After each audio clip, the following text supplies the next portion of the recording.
नमस्कार। आकाशवाणी जयपुर अजमेर से प्रस्तुत हैं प्रादेशिक समाचार।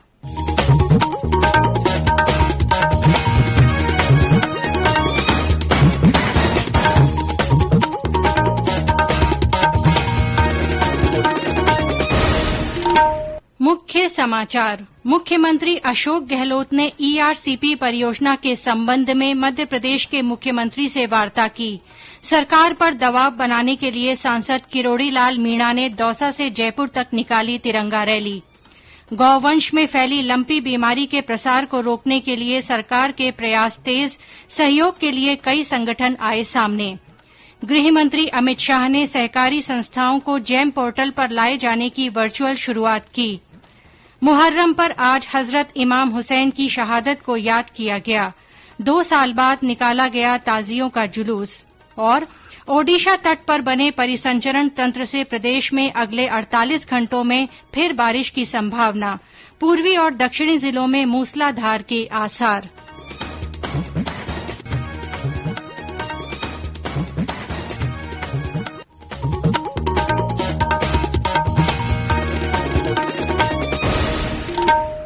समाचारों के साथ मैं आरती नागर। और अब समाचार विस्तार से। मुख्यमंत्री अशोक गहलोत ने पूर्वी राजस्थान नहर परियोजना ईआरसीपी के संबंध में मध्य प्रदेश के मुख्यमंत्री शिवराज सिंह चौहान से वार्ता की और समर्थन का आग्रह किया।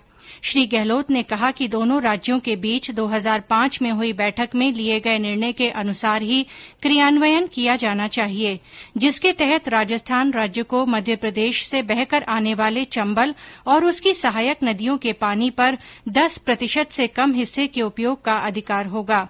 श्री गहलोत ने कहा कि ऐसी परियोजनाओं के लिए मध्य प्रदेश की सहमति की आवश्यकता नहीं है। उन्होंने कहा कि राजस्थान ने भी मध्य प्रदेश द्वारा चंबल और सहायक नदियों पर बनाई गई परियोजनाओं में आपत्ति प्रकट नहीं की थी।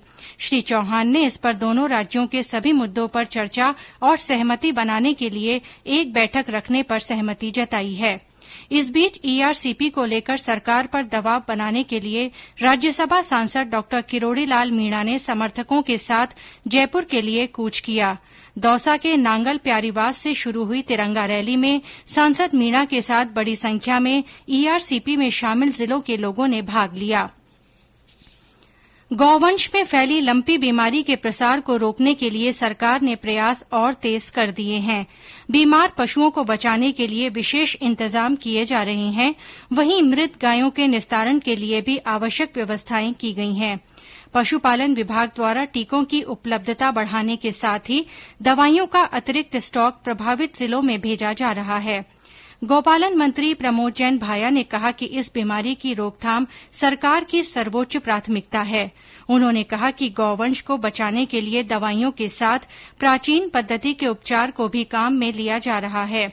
इस बीच राज्य सरकार ने पशुपालकों से आग्रह किया है कि वे जागरूक रहकर बीमार पशुओं को फिटकरी और नीम के पत्तों के पानी से नहलाएं और गुड़ का पानी पिलावें। इधर लंपी बीमारी का प्रसार सरहदी जिलों तक भी पहुंच गया है। जैसलमेर में जिला प्रशासन ने लोगों से सहयोग की अपील करते हुए संक्रमित और मृत पशुओं के निस्तारण के लिए आगे आने को कहा है। जोधपुर सहित मारवाड़ में इस बीमारी से रोजाना बड़ी संख्या में गौवंश संक्रमित हो रहे हैं। जोधपुर संभाग में अब तक 1000 से ज्यादा गायों के मरने की पुष्टि हुई है। जोधपुर दौरे पर आए प्रभारी मंत्री डॉ सुभाष गर्ग ने आज फलौदी में पिंजरापोल गौशाला में दौरा कर हालात का जायजा लिया। प्रभारी मंत्री ने लंपी स्किन डिजीज से प्रभावित गौवंश के समुचित रखरखाव और उपचार के निर्देश दिए। जिले में गौवंश की रक्षा के लिए दानदाताओं के साथ ही युवा वर्ग सामने आ रहा है। वायरस से बचाव के लिए दवाई और मरहम लगाने के साथ ही अन्य सेवाएं दी जा रही हैं।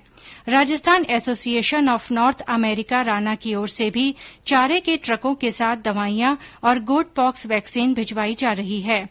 टोंक में भी लंपी रोग का प्रभाव बढ़ने से पशुपालन विभाग ने सतर्कता और बढ़ा दी है। हमारे संवाददाता ने बताया कि विभाग की टीम गांव-गांव जाकर टीकाकरण का काम कर रही है। जिले में लंपी स्किन संक्रमण का आयोग में लगातार बढ़ रहा है। इसकी संख्या टोंक जिले में अब 149 पर पहुंच गई है। संयुक्त निदेशक डॉक्टर अशोक कुमार पांडे ने बताया कि गांधी गौशाला में 350 गोवंश स्वस्थ थे। उनके गोट पॉक्स से टीकाकरण का कार्य किया गया है। पशुपालन टीम गांव-गांव में पहुंचकर पशुपालकों को बचाव के उपाय भी बता रही है। वहीं दवा छिड़काव कर रहे हैं। आकाशवाणी समाचार के लिए टोंक से अशोक शर्मा। जोधपुर में बनने वाले एलिवेटेड रोड का काम अब राष्ट्रीय राजमार्ग प्राधिकरण NHAI द्वारा किया जाएगा। मुख्यमंत्री अशोक गहलोत ने इस संबंध में ट्वीट कर जानकारी दी। उन्होंने बताया कि केंद्रीय सड़क परिवहन मंत्री नितिन गडकरी से उनकी वार्ता हुई है, जिसमें श्री गडकरी ने इस एलिवेटेड रोड का काम NHAI द्वारा करवाए जाने पर सहमति दे दी। श्री गहलोत ने बताया कि केंद्र सरकार ने हाल ही में प्रोजेक्ट मैनेजमेंट कंसल्टेंट की नियुक्ति कर दी है। अब जल्दी ही DPR तैयार की जाएगी।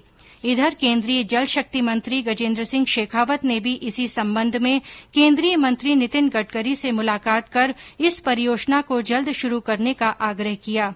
1700 करोड़ रुपए की इस परियोजना के बनने से वाहन चालकों को जाम से मुक्ति मिलेगी और जोधपुर के बाहर से ही आवागमन में आसानी हो सकेगी। राष्ट्र आज भारत छोड़ो आंदोलन की वर्षगांठ पर देश के स्वतंत्रता सेनानियों और आंदोलन से जुड़े नायकों को श्रद्धा के साथ याद कर रहा है। उपराष्ट्रपति M वेंकैया नायडू ने ट्वीट कर सभी लोगों से समृद्ध, समग्र, शांत और सौहार्दपूर्ण भारत बनाने की अपील की। प्रधानमंत्री नरेंद्र मोदी ने इस अवसर पर राष्ट्रपिता महात्मा गांधी के नेतृत्व में भारत छोड़ो आंदोलन में हिस्सा लेने वाले सभी नायकों को स्मरण किया। उन्होंने एक ट्वीट में कहा कि बापू से प्रेरित भारत छोड़ो आंदोलन में लोकनायक जयप्रकाश नारायण और डॉक्टर राम मनोहर लोहिया जैसे महान लोगों सहित समाज के सभी वर्गों के लोगों की उल्लेखनीय भागीदारी थी। भारत छोड़ो आंदोलन की वर्षगांठ पर आज प्रदेश भर में भी कई कार्यक्रम आयोजित किए गए। भरतपुर के गांधी पार्क में कार्यक्रम आयोजित कर वीर शहीदों और स्वतंत्रता सेनानियों को याद किया गया। इस अवसर पर जिला मुख्यालय पर अगस्त क्रांति रैली निकाली गई। आजादी का अमृत महोत्सव के तहत आज भी कई कार्यक्रम आयोजित हुए। श्रीगंगानगर में हर घर तिरंगा अभियान को लेकर सेना की आमोग डिवीजन की ओर से तिरंगा रैली निकाली गई। 30 सैन्य कर्मियों के दल ने पंजाब और राजस्थान से लगती अंतर्राष्ट्रीय सीमा पर BSF चौकियों पर तिरंगा लगाया। जिला मुख्यालय पर भी अभियान के तहत मानव श्रृंखला बनाकर आजादी के लिए सर्वस्व न्यौछावर करने वाले सेनानियों को याद किया गया। झुंझुनू में राष्ट्रीय स्वयंसेवक संघ के संपर्क विभाग की ओर से प्रबुद्धजन गोष्ठी का आयोजन किया गया। स्वाधीनता से स्वतंत्रता की ओर विषय पर संघ के राष्ट्रीय वक्ता डॉ रमेश अग्रवाल ने अपने विचार व्यक्त किए। सरहदी जिले बाड़मेर में जिला प्रशासन की ओर से आयोजित कार्यक्रम में कलेक्टर ने कृषि मंडी के व्यापारियों को राष्ट्रीय ध्वज वितरित किए। इस अवसर पर सेड़वा से धनाऊ तक आजादी गौरव पदयात्रा निकाली गई। इसमें बड़ी संख्या में आमजन के साथ जनप्रतिनिधियों ने भाग लिया। और अब आजादी का अमृत महोत्सव के तहत आकाशवाणी जयपुर के क्षेत्रीय समाचार एकांश की हर घर तिरंगा क्विज प्रतियोगिता में आज का प्रश्न, भारतीय राष्ट्रीय ध्वज को किसने डिजाइन किया था? श्रोता इस सवाल का जवाब व्हाट्सएप नंबर 9414052368 पर भेज सकते हैं। व्हाट्सएप मैसेज से भेजे गए जवाब ही मान्य होंगे। श्रोता जवाब के साथ अपना पूरा पता भी भेजें। सबसे पहले सही जवाब देने वाले 3 श्रोताओं को पुरस्कृत किया जाएगा। विजेताओं के नाम कल शाम के समाचार बुलेटिन में घोषित किए जाएंगे। प्रतियोगिता का आयोजन इंडियन ऑयल कॉर्पोरेशन लिमिटेड के सहयोग से किया जा रहा है। श्रोता आज का प्रश्न एक बार फिर सुन लें, भारतीय राष्ट्रीय ध्वज को किसने डिजाइन किया था? ये समाचार आकाशवाणी जयपुर अजमेर से प्रसारित किए जा रहे हैं। समाचार अभी और भी हैं, उससे पहले ये संदेश। अब हर घर की छत पर शान से फहरेगा तिरंगा, गुनगुनाए जाएंगे नव विकास के गीत, आन बान शान का प्रतीक राष्ट्रध्वज तिरंगा। आइए आजादी के अमृत महोत्सव के पावन अवसर पर इस स्वाधीनता दिवस हर घर फहराते हैं तिरंगा और लेते हैं भव्य और सशक्त भारत के निर्माण का संकल्प। आइए हर घर फहराएं तिरंगा। समाचारों में आपका फिर स्वागत है। गृह मंत्री अमित शाह ने आज नई दिल्ली में सरकारी खरीद पोर्टल GeM पर सहकारी संघों को लाए जाने का शुभारंभ किया। 589 सहकारी संघ इस पोर्टल के लिए पात्र पाए गए हैं। इस अवसर पर श्री शाह ने कहा कि 29 करोड़ लोग सहकारिता से जुड़े हुए हैं। उन्होंने सभी सहकारी समितियों से उत्पादों के साथ GeM में शामिल होने की अपील की। हमें भी बाजार बढ़ाना है और सरकार की कई सारी इकाइयां GeM के माध्यम से ही अब खरीदी करती हैं, चाहे राज्य सरकार हो, चाहे केंद्र सरकार हो, चाहे अंडरटेकिंग्स हो, GeM के माध्यम से खरीद करती हैं। मैं कोऑपरेटिव सोसाइटीज को आज के दिन ये भी अपील करना चाहता हूं कि अपने आप को GeM पर रजिस्टर करने के लिए तैयार करें और GeM को हम अपनाएं। पैगंबर हजरत मोहम्मद के नवासे हजरत इमाम हुसैन की शहादत की याद में आज मुहर्रम अकीदत और एहतराम के साथ मनाया जा रहा है। मुस्लिम बाहुल्य इलाकों में सुबह से ही लोगों ने ढोल पीटकर मातम मनाया। कई जगह पानी और शरबत की छबीलें लगाई गई। दोपहर बाद जुलूस के साथ ताजिये निकाले गए, जिन्हें करबला में सुपुर्दे खाक किया जा रहा है। शेखावाटी क्षेत्र में ताजिये के जुलूस को लेकर लोगों में विशेष उत्साह रहता है। झुंझुनू के सुल्ताना और आसपास के गांवों तथा कस्बों में 2 साल बाद ताजिये इमाम बाड़े से बाहर निकाले गए। जालौर में हजरत इमाम हुसैन के रोजा मुबारक की जियारत के लिए लोगों का तांता लगा रहा। विभिन्न संस्थाओं की ओर से जगह जगह शरबत और खीर के छबील लगाई गई। भीनमाल, सागाना, तेजा की बेरी सहित विभिन्न गांवों में ताजियों के साथ अखाड़ा खेला गया। चूरू में ताजियों के जुलूस के दौरान बड़ी संख्या में लोग सड़कों पर जुटे। मातमी धुन और ढोल ताशे के बीच करबला में ताजियों में दफनाने की रस्म निभाई जा रही है। आज विश्व आदिवासी दिवस पर राज्यभर में कई कार्यक्रम आयोजित किए गए। आदिवासी बाहुल्य जिलों में मूल निवासियों ने अपने अधिकार और सम्मान को लेकर गोष्ठियां और रैलियां आयोजित की। मुख्यमंत्री अशोक गहलोत ने बांसवाड़ा में आयोजित कार्यक्रम में समुदाय के लोगों को शुभकामनाएं दी। मुख्यमंत्री ने बागीदौरा में सागडूंगरी बोरखांडी पुलिया का शिलान्यास किया।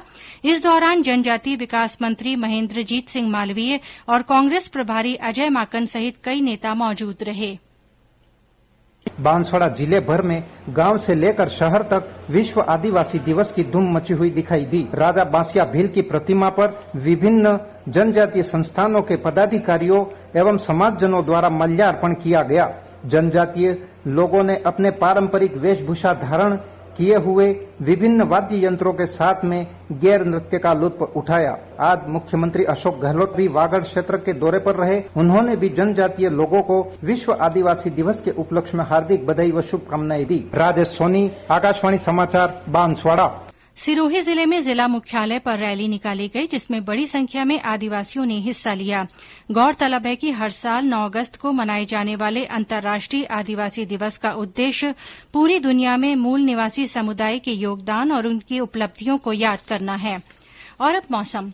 ओडिशा तट पर बने निम्न दबाव के तंत्र के आगे बढ़ने से राजस्थान सहित उत्तरी भागों में अगले 48 घंटों में फिर बारिश की संभावना है। मौसम विभाग ने पूर्वी और दक्षिणी जिलों में आने वाले 4 दिनों के लिए भारी बारिश का अलर्ट जारी किया है। मौसम केंद्र जयपुर के निदेशक राधेश्याम शर्मा ने बताया कि पिछले 24 घंटों में पश्चिमी जिलों में व्यापक बारिश हुई। बाड़मेर जिले के सिरधड़ी में सर्वाधिक 124 मिलीमीटर बारिश दर्ज की गई। इसके अलावा सिरोही और आसपास के क्षेत्रों में भी अच्छी बारिश हुई। पूर्वी राजस्थान में अगले 4-5 दिन फेयरली वाइड स्प्रेड टाइप की रेनफॉल होने की संभावना है, यानी भरतपुर, जयपुर और अजमेर संभाग के जिलों में कुछ स्थानों पर light to moderate rainfall activity जारी रहेगी। वहीं साउथ राजस्थान के डिस्ट्रिक्ट स्पेशली कोटा और उदयपुर संभाग के जिलों में अगले 4-5 दिन कहीं कहीं भारी बारिश होने की संभावना बनी रहेगी। वहीं पश्चिमी राजस्थान के बीकानेर और जोधपुर संभाग के कुछ स्थानों पर यानी स्कैटर्ड प्लेसेस पे light to moderate rainfall thunderstorm के साथ में रिपोर्ट होने की प्रबल संभावना है। भीलवाड़ा और आसपास के क्षेत्रों में दोपहर बाद हुई बरसात से गर्मी से राहत मिली। टोंक में भी व्यापक बारिश से निचले इलाकों में पानी भर गया। राजधानी जयपुर के कई इलाकों में दोपहर में मानसून के बाद बादल जमकर बरसे। मौसम विभाग ने जयपुर, सीकर, हनुमानगढ़, बीकानेर, जैसलमेर, श्रीगंगानगर, नागौर, जोधपुर के साथ ही पूर्वी और दक्षिणी भागों में मेघ गर्जन के साथ वर्षा की संभावना व्यक्त की है। और अंत में मुख्य समाचार एक बार फिर। मुख्यमंत्री अशोक गहलोत ने ईआरसीपी परियोजना के संबंध में मध्यप्रदेश के मुख्यमंत्री से वार्ता की। सरकार पर दबाव बनाने के लिए सांसद किरोड़ी लाल मीणा ने दौसा से जयपुर तक तिरंगा रैली निकाली। गौवंश में फैली लंपी बीमारी के प्रसार को रोकने के लिए सरकार ने प्रयास तेज किए। सरकार को सहयोग के लिए कई संगठन भी सामने आए हैं। गृह मंत्री अमित शाह ने सहकारी संस्थाओं को जेम पोर्टल पर लाए जाने की वर्चुअल शुरूआत की। मुहर्रम पर आज हजरत इमाम हुसैन की शहादत को याद किया गया। 2 साल बाद ताजियों का जुलूस निकाला गया। और ओडिशा तट पर बने परिसंचरण तंत्र से प्रदेश में अगले 48 घंटों में फिर बारिश की संभावना है। पूर्वी और दक्षिणी जिलों में मूसलाधार के आसार हैं। इसी के साथ प्रादेशिक समाचार बुलेटिन समाप्त हुआ। नमस्कार।